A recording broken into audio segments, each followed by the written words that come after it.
Hi everybody, welcome to my kitchen. Today I'm making a super simple recipe that could be, well, have different variations. Now I'm starting off by thawing or defrosting my thawed green peas, and I'm having 800 grams of those. Once they're defrosted, I'm just putting them into my food processor. Now, if you happen to have fresh peas, you might have to increase the baking time in the end a bit. But I'm using just frozen ones because it's way more convenient. Also, if you happen to have bacon dice, you could put them in the pan with the spring onions that I cut into rings, and that I will fry off pretty much in a few seconds, but then do not use any additional salt in the puree. Third tip, if you don't have, or if you really want this to not be only paleo friendly with a parmesan, but be really paleo food, make sure you get any lactose-free kind of cheese. And not too oily maybe. I don't know if you can get your hands on something like that. With us, I didn't. I was unable to get any lactose-free parmesan that week, so I did use normal one, which is okay once in a while to use that. So that's why I called that recipe paleo-friendly. Now, back to the cooking thing. I'm just sweating off the onions here, and if you happen to add the bacon, make sure you get rid of the oil and fat that backs out of the bacon before you add the next step there. While I just sweated off the spring onions, you can see that I made a puree out of the peas. I'm just pulsing it for a few minutes, maybe like 1.5 minutes, depending on the speed of your processor. Just pulse it, and it's a nice enough puree. Now you could use a baking tray for putting everything together, but I'm just goddamn lazy, and this pan is oven proof, so I can use that. By the way, I did preheat my oven to 200 degrees Celsius.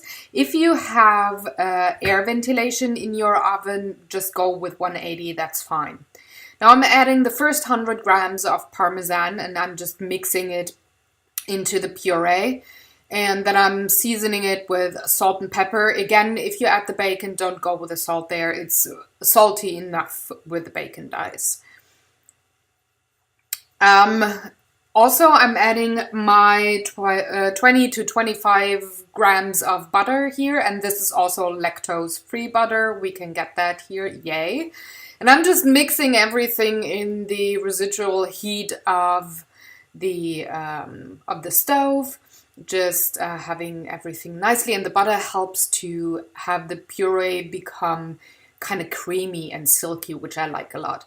Now then I'm patting everything down, and I'm adding the second 100 gram of Parmesan, and I'm just putting it on top like with a gratin or something, or a lasagna, just like you would do there. And then I'm putting it into the oven for about 10 minutes, and I'm not putting it into the middle, but more on the upper half of the oven. I'm just letting it sit there and bake, and it's very yummy. It's such a simple recipe, and one of our favorites, I have to say, especially for springtime. Now, while the puree is in the oven, I'm actually just heating up some Wiener sausages. You can have anything you like with this recipe. It goes very well with fish too, or with maybe some prawns, or I don't know, some chicken breasts, or even maybe a steak. Whatever is to your liking, go ahead. We just go with some sausages. And the amount that I made here is enough for 3 people or for 2 people and some leftover. And you just can reheat the puree in a pan or microwave if you have one. So that's already that. I hope you enjoyed. Give it a try. It doesn't look like anything, but it's very, very yummy and a pretty simple lunch or dinner that you can make for you and whomever. So I hope you enjoyed. Have a very, very good day. If you have any questions, any comments, please let me know in the comment section below. Also, I would very, very much appreciate if you liked and or shared this video with somebody you think that should see this recipe and maybe give it a try. Also, if you haven't already, why not subscribe to the channel? Because I got lots of art videos, cooking videos, and board game videos for you every day of the week to keep you entertained there. Just saying. Now, as I've been quite a dumb person once in a while, I forgot to shoot how the puree actually looks when it comes out of the oven, but I shot a photo. So before I assemble the dish and plate everything up, there's a photo there for you to see how it actually looks once you get it out of the oven. So enjoy. I see you next time. Goodbye.